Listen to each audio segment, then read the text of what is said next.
Auzubillahi minash-shaytanir-rajim. Bismillahir-Rahmanir-Rahim. I am Abdur Rahim Arahim from Star Grammar School System Noshar Froz. बेटा 7 class जी science book में unit number 1 structure of living organisms असां शुरू करे चुका आहियूं। हीअ असांजी सेकेंड वीडियो आहे। फर्स्ट वीडियो में कुछ टॉपिक्स क्लियर कयासीं, हाणे इंशाल्लाह असां फर्दर टॉपिक्स हिन वीडियो में क्लियर कंदासीं। अॼु जेके टॉपिक असां क्लियर करण वारा आहियूं उहे आहिनि रिप्रोडक्टिव पार्ट ऑफ प्लांट, जंहिंमें असां फ्लावर जो इंट्रोडक्शन कंदासीं ऐं फ्लावर जा जेके डिफरेंट पार्ट्स आहिनि उन्हनि ते डिस्कस कंदासीं। ठीकु आहे बेटा। स्ट्रक्चर ऑफ फ्लावरिंग प्लांट, ही थोड़ा मैं रिपीट तो क्या। A typical flowering plant can be divided into two parts, vegetative parts and reproductive part. हिकड़े प्लांट में जेके उन जा पार्ट हूंदा आहिनि, रूट आहे, स्टेम आहे, लीफ आहे, फ्लावर आहे, ये डिफरेंट पार्ट आहिनि। इन्हनि पार्ट्स के असां ॿिनि वॾियुनि कैटेगरीज़ में, ॿिनि वॾनि पार्ट्स में डिवाइड कंदा आहियूं। हिकिड़नि खे चवंदा आहियूं असां उहे वेजिटेटिव पार्ट आहिनि, हिकिड़नि खे चवंदा आहियूं असां रिप्रोडक्टिव पार्ट आहे। हाणे वेजिटेटिव पार्ट में कहिड़ा पार्ट ईंदा प्लांट जा, उहे हूंदा रूट्स, स्टेम एंड लीव्स। इहे मतिलबु पाण में मिली करे जेको पार्ट ठाहींदा उनखे चवंदा आहियूं असां इहे छा आहिनि, वेजिटेटिव पार्ट्स आहिनि। ऐं जेको फ्लावर आहे उहो प्लांट जो छा हूंदो आहे, रिप्रोडक्टिव पार्ट हूंदो आहे, छो त फ्लावर मां सीड वग़ैरह ठहंदो आहे ऐं उन मां न्यू प्लांट ग्रो कराइबो आहे। इन करे चवंदासीं त फ्लावर छा आहे, रिप्रोडक्टिव पार्ट आहे। हाणे अचो वेजिटेटिव पार्ट्स जेके आहिनि इन जी असां फर्स्ट वीडियो में डिस्कस कयोसीं। हाणे असां हिन वीडियो में रिप्रोडक्टिव पार्ट्स जे बारे में पढ़ंदासीं, मतिलबु फ्लावर जे बारे में पढ़ंदासीं। सभिनी खां पहिरियों फ्लावर जो इंट्रोडक्शन आहे। The flower is the reproductive part of a plant. It make fruit and seeds from which new plant of same kind are produced. हाणे फ्लावर छा आहे, फ्लावर खे चवंदा आहियूं त हीउ रिप्रोडक्टिव पार्ट आहे। ऐं रिप्रोडक्टिव पार्ट हिनखे छो चयो वेंदो आहे, बिकॉज जेको आहे ही सीड्स एंड फ्रूट ठाहींदो आहे ऐं उन सीड मां असां न्यू प्लांट खे जेको आहे ग्रो कराईंदा आहियूं। मतिलबु जेको बेबी प्लांट थींदो उहो हिन सीड मां ठहंदो आहे। ठीकु आहे। ऐं सीड जेको आहे उहो सीड जी फॉर्मेशन जेका आहे उहा फ्लावर में थींदी आहे। तंहिं करे चवंदा आहियूं त ओवरऑल फ्लावर छा आहे, रिप्रोडक्टिव पार्ट आहे छाजो, प्लांट जो। ठीकु आहे मैडम।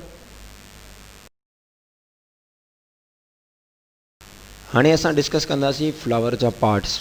बेटा there are 4 main parts of flower.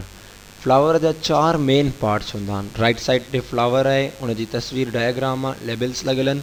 And left side ते उन्हनि 4 पार्ट्स जा नाला लिखियल आहिनि। First part is calyx, second part is Corolla, third part is androecium and the last fourth part is called gynoecium. ऐं right side ते जेका तस्वीर आहे उन में ॾिसो, जेके हेठि तव्हांखे ग्रीन कलर जा वोरल्स नज़र पिया था अचनि इन्हनि खे चइबो आहे छा, कैलेक्स। उन खां मथे जेके तव्हांखे रेड कलर जा वोरल्स नज़र पिया था अचनि, रेड कलर जा जेके इहे आहिनि इन्हनि खे चइबो आहे, इहे छा आहिनि, कोरोला। जेके हिन में तव्हांखे येलो कलर जी स्ट्रक्चर्स नज़र अचनि पियूं थियूं इन्हनि खे चइबो आहे एंड्रोशियम। ऐं हिननि येलो कलर जी स्ट्रक्चर्स जे विच में जेको तव्हांखे इहो सॼो ग्रीन पार्ट नज़र पियो थो अचे, इन सॼे खे मिलाए करे चइबो आहे त इहो छा आहे, इहो आहे गाइनोशियम। ठीकु आहे। ही 4 पार्ट आहिनि फ्लावर जा। अचो त हिननि 4 पार्ट्स खे असां थोरो डीपली पढ़ूं।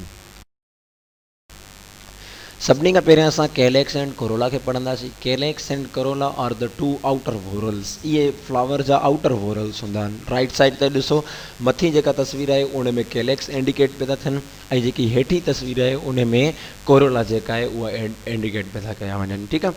हाणे कैलेक्स छा हूंदा आहिनि, हीअ जेके ग्रीन वोरल्स आहिनि, तव्हांखे मां पोइ तस्वीर में सम्झायो त कैलेक्स छा आहिनि, हीअ ग्रीन कलर जा जेके वोरल्स आहिनि इन्हनि खे मिलाए करे असां चवंदा आहियूं त इहे छा आहिनि, कैलेक्स आहिनि। ऐं जेके कलर्ड वोरल्स आहिनि इन्हनि खे चवंदा आहियूं त इहे छा आहिनि, कोरोला आहिनि। ठीकु आहे। ऐं इन्हनि खे बेटा असां नॉन इसेंशियल वोरल्स चवंदा आहियूं। ॾिसो अॻिते लिखियल आहे, these are also known as non essential whorls as they do not take part in reproduction. हिननि खे नॉन इसेंशियल चयो वेंदो, मतिलबु हीअ एतिरा इंपॉर्टेंट न आहिनि हूंदा। छो त इन्हनि जो को बि रिप्रोडक्शन में रोल न आहे हूंदो। सीड जी फॉर्मेशन में या फ्रूट जी फॉर्मेशन में हिननि जो रोल न आहे हूंदो। तंहिं करे ही रिप्रोडक्शन में इहे हिसो कोन वठंदा आहिनि। तंहिं करे हिननि खे असां नॉन इसेंशियल चवंदा आहियूं। ठीकु आहे। इन जो मतिलबु इहो न आहे त हिन जो को फंक्शन ई न आहे। फंक्शन आहे, बिल्कुलु आहे। अचो त पढ़ूं कैलेक्स एंड कोरोला जे बारे में थोरो फर्दर। हाणे सभिनी खां पहिरियों बेटा असां कैलेक्स पढ़ंदासीं। The calyx is the outer most whorl is called calyx. मतिलबु जेको कैलेक्स आहे उहो आउटर मोस्ट जेके ग्रीन कलर जा वोरल्स आहिनि। ॾिसो लेफ्ट साइड ते हेठि तस्वीर ॾिनी आहे मां, सेम पोइंट स्लाइड में हुई त इहे जेके ग्रीन जेके वोरल्स आहिनि इन्हनि खे मिलाए करे असां चवंदा आहियूं त इहे छा आहिनि, इहे आहिनि कैलेक्स। ठीकु आहे। ऐं इन में ग्रीन कलर जा जेके आहिनि इहे सीपल्स आहिनि, मतिलबु कंबाइनली उन्हनि खे असां कैलेक्स था चऊं, पर जेकर हिकिड़े हिकिड़े ग्रीन इन पन खे चऊं त इहो इन खे असां छा चवंदासीं त इहे छा आहिनि सीपल, मतिलबु 1 2 3 4 5 सेपल्स हिन में मौजूदु आहिनि। उहे 5 ई सेपल्स पाण में मिली करे कहिड़ी स्ट्रक्चर था ठाहिनि, कैलेक्स जी स्ट्रक्चर था ठाहिनि। मतिलबु इन्हनि खे कंबाइनली जे अगरि असां चवंदासीं त कैलेक्स चवंदासीं, पर जे अगरि अलॻि अलॻि हिकिड़े हिकिड़े ग्रीन इन मतिलबु वोरल खे चऊं या इन पन खे चऊं त उनखे चवंदासीं असां इहो छा आहे सीपल आहे, ठीकु आहे। ऐं राइट साइड ते हिन जो फंक्शन लिखियलु आहे, its main function is to protect the flower at the bud stage. अच्छा ॾिसो बेटा, नॉर्मल असांजे घरनि में डेकोरेटिव प्लांट्स लॻल हूंदा आहिनि, रोज़ हूंदो आहे, जैस्मिन फ्लावर हूंदो आहे, ऐं जॾहिं बि उन मां फ्लावर निकिरण वारो हूंदो आहे त अहिड़े क़िस्म जी स्ट्रक्चर ठही वेंदी आहे, जहिड़े क़िस्म जी मां तव्हांखे तस्वीर में ॾेखारी आहे न। ऐं असांखे ख़बर पइजी वेंदी आहे त इन में अंदरि फ्लावर आहे, 1 या 2 ॾींहंनि में इहो अंदरां निकिरंदो। मतिलबु हाणे इन में जेको फ्लावर मौजूदु आहे उहो कहिड़े फॉर्म में आहे, इमेच्योर फॉर्म आहे, मतिलबु अञा बिल्कुलु उहो मतिलबु मुकमल तरह सां डेवलप न थियो आहे, अञा उहो मतिलबु इमेच्योर फॉर्म में आहे, ठीकु आहे। त हाणे उन फ्लावर खे प्रोटेक्ट करण वारी जेका शइ आहे उहा इहा कैलेक्स आहे। पोइ इहा कैलेक्स जेका आहे इहा ब्रश थींदी आहे ऐं उन मां अंदरां जेको आहे फ्लावर जा जेका आहिनि कोरोला वारो पार्ट या ॿिया पार्ट्स जेके आहिनि उहे ज़ाहिर थींदा आहिनि, ठीकु आहे बेटा। त हाणे हिन जो मेन फंक्शन छा आहे त हीअ फ्लावर जी छा कंदी आहे, प्रोटेक्शन कंदो आहे, कैलेक्स जो इहो कमु आहे, ठीकु आहे, इहो फंक्शन आहे हिन जो। हाणे असांजो जेको सेकेंड टॉपिक आहे उहो आहे कोरोला। हाणे कोरोला में छा हूंदो आहे त कोरोला मां तव्हांखे अॻे बि सम्झायो त हीअ जेके कलर्ड वोरल्स हूंदा आहिनि फ्लावर जा, इन्हनि खे चवंदा आहियूं त इहे असांजा छा आहिनि कोरोला आहिनि। ऐं जेके ग्रीन कलर जा जेके वोरल्स आहे उन्हनि खे छा पिया चऊं, कैलेक्स पिया चऊं। कैलेक्स ठहियलु हूंदो आहे छाजो, मां तव्हांखे पहिरीं स्लाइड में ॿुधायो, कैलेक्स में अंदरि मौजूदु हूंदा आहिनि सेपल्स, ठीकु आहे। सेपल्स मिली करे उन्हनि खे कंबाइनली चवंदा आहियूं कैलेक्स। साॻे तरीक़े सां कोरोला में बि अंदरि अंदरि ॾिसो न, मतिलबु अलॻि अलॻि जेके आहिनि इहे पन आहिनि, ठीकु आहे। त जेको हिकिड़ो हिन जो पन थींदो, मतिलबु जेके कलर्ड पार्ट कंबाइनली इन्हनि खे चवंदासीं कोरोला। जीअं हुननि ग्रीन पार्ट्स खे असां कंबाइनली कैलेक्स पिया चऊं, पर हिकिड़े हिकिड़े खे सेपल पिया चऊं, त ईअं हिननि खे कंबाइनली असां कोरोला चवंदासीं। पर जेकर हिन जी हिकिड़ी हिकिड़ी स्ट्रक्चर ते अचूं, हिकिड़े हिकिड़े पन ते अचूं, त हिन खे चवंदासीं असां त इहे छा आहिनि, पेटल्स आहिनि। राइट साइड ते ॾिसो पेटल्स आहिनि काफ़ी सारा, इहे पेटल्स पाण में मिली करे कंबाइनली हिन स्ट्रक्चर खे छा चवंदासीं, कोरोला चवंदासीं। ऐं इन जो कमु छा हूंदो आहे या इन जे बारे में फर्दर ॾिसो, the petals are mostly coloured, have fragrance and nectar to attract pollinators like insects, birds etc, ठीकु आहे बेटा। त हाणे पेटल्स जेके आहिनि कलर्ड पार्ट हूंदो आहे प्लांट जो, ॾिसंदा आहियूं पेटल्स जा अलॻि अलॻि कलर हूंदा आहिनि, रेड कलर हूंदो आहे, गुलाबी कलर हूंदो आहे, येलो कलर हूंदो आहे, ठीकु आहे। इहे सभु कलर्स हूंदा आहिनि ऐं हिन में फ्रेगनेंस बि हूंदी आहे, ख़ुशबू बि हूंदी आहे, ठीकु आहे। ऐं इन्हनि में हिकिड़ो ॿियो फ्लिट मौजूदु हूंदो आहे, हिकिड़ो ॿियो सबस्टेंस मौजूदु हूंदो आहे जंहिंखे नेक्टर चइबो आहे, ठीकु आहे। ऐं जेके इंसेक्ट्स हूंदा आहिनि या बर्ड्स हूंदा आहिनि उहे फ्लावर ते अची वेही इन नेक्टर मां पंहिंजो फूड वग़ैरह हासिलु कंदा आहिनि, ठीकु आहे बेटा। त ई जेको पेटल आहे कलर्ड पार्ट हूंदो आहे, फ्रेगनेंस बि हिन में हूंदी आहे, हिन में नेक्टर बि मौजूदु हूंदो आहे। ऐं नेक्टर ऐं फ्रेगनेंस ऐं कलर जी वजह सां इन जे मथां इंसेक्ट्स वग़ैरह या बर्ड्स वग़ैरह बि इन जी तरफ़ अट्रैक्ट थींदा आहिनि, इहे अची हिन जे मथां वेहंदा आहिनि, ठीकु आहे बेटा। त इहो जेको पार्ट कलर्ड पार्ट थी वियो, इन खे असां चवंदा आहियूं छा, त इहो छा आहे, कोरोला आहे। हाणे असांजा आख़िरी ॿिए के 2 पार्ट्स आहिनि, एंड्रोशियम एंड गाइनोशियम। बेटा इन्हनि खे चवंदा आहियूं त other 2 parts are androecium and gynoecium, these are male and female reproductive parts of flower and are the essential whorls. बिल्कुलु एंड्रोशियम एंड गाइनोशियम बेटा रिप्रोडक्टिव पार्ट चवंदासीं, हिकिड़ो मेल रिप्रोडक्टिव पार्ट आहे, ॿियो फीमेल रिप्रोडक्टिव पार्ट आहे। Male reproductive part कहिड़ो आहे, androecium आहे, ऐं फीमेल रिप्रोडक्टिव पार्ट कहिड़ो आहे, उनखे चवंदासीं त इहो छा आहे, गाइनोशियम आहे, ठीकु आहे। ऐं इहे मोस्ट इम्पॉर्टेंट हूंदा आहिनि, ठीकु आहे बेटा। अचो त हिननि जे बारे में फर्दर पढ़ो। ओके बेटा, हाणे एंड्रोशियम ते ईंदासीं। एंड्रोशियम छा आहे, मेल रिप्रोडक्टिव वोरल आहे, मेड अप ऑफ स्टेमिन्स। अच्छा एंड्रोशियम खे बेटा चवंदा आहियूं त इहो छा आहे, मेल रिप्रोडक्टिव पार्ट आहे या मेल रिप्रोडक्टिव वोरल आहे। इन खे मेल इन करे चयो वेंदो छो त इन मां स्पर्म सेल ठहंदो आहे, ठीकु आहे। मेल रिप्रोडक्टिव पार्ट मां हमेशह छा कहिड़ा सेल ठहंदा आहिनि, स्पर्म सेल ठहंदा आहिनि, ऐं फीमेल रिप्रोडक्टिव पार्ट मां हमेशह एग सेल ठहंदा आहिनि। त एंड्रोशियम मां स्पर्म सेल ठहंदा आहिनि, मेल गेमेट ठहंदा आहिनि, तंहिं करे हिन खे चवंदा आहियूं असां इहो छा आहे, मेल रिप्रोडक्टिव वोरल आहे। हाणे इहो एंड्रोशियम आहिनि किथे, ॾिसो राइट साइड ते जेका तस्वीर आहे मथे फ्लावर जी, इन में जेके तव्हांखे इहे 4 स्टेमिन्स नज़र पिया था अचनि, इन्हनि खे कंबाइनली चइबो आहे त इहे छा आहिनि, एंड्रोशियम।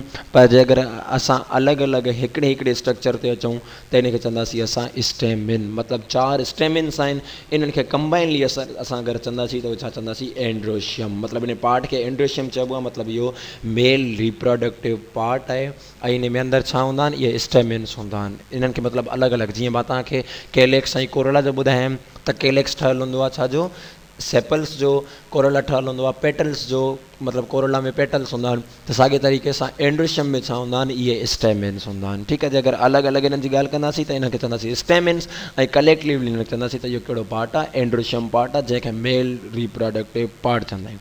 हाणे इन स्टेमेन ते अचूं त हेठि ॾिसो स्टेमेन जे बारे में लिखियलु आहे। स्टेमेन जी तस्वीर बि आहे हिन राइट साइड। पहिरियों तस्वीर खे ॾिसो त हीअ जेका तस्वीर आहे इन में ही स्टेमेन आहे। ठीकु आहे, हिकिड़ी स्टेमेन में त हेठि सॼी इहा फ्लामेंट आहे, हिकिड़ो धाॻो आहे जेको इन खे मथे होल्ड करे रखे वेठो आहे, ऐं जेका मथे तव्हांखे इहा राउंडेड स्ट्रक्चर नज़र पई थी अचे इन खे चइबो आहे छा, एंथर चइबो आहे। ठीकु आहे, ऐं पोइ वरी इन साॻी तस्वीर में राइट साइड छा आहे त इन एंथर जो मतिलबु क्रॉस सेक्शन ॾेखारियो वियो आहे, विच मां कटे ॾेखारियो वियो आहे, ताकी तव्हांखे अंदरि ख़बर पए त इन एंथर में अंदरि छा हूंदो आहे। ठीकु आहे,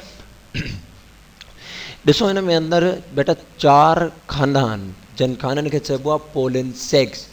सेक जो मतिलबु हूंदो आहे खानो। ठीकु आहे, हिन में 4 खाना आहिनि। इन में अंदरि पोलिन ग्रेन्स, नंढा नंढा दाणा ठहंदा आहिनि। ठीकु आहे, उन्हनि दाणनि खे चइबो आहे पोलिन ग्रेन्स, ऐं उन्हनि ग्रेन्स में छा मौजूदु हूंदा आहिनि, स्पर्म सेल मौजूदु हूंदा आहिनि।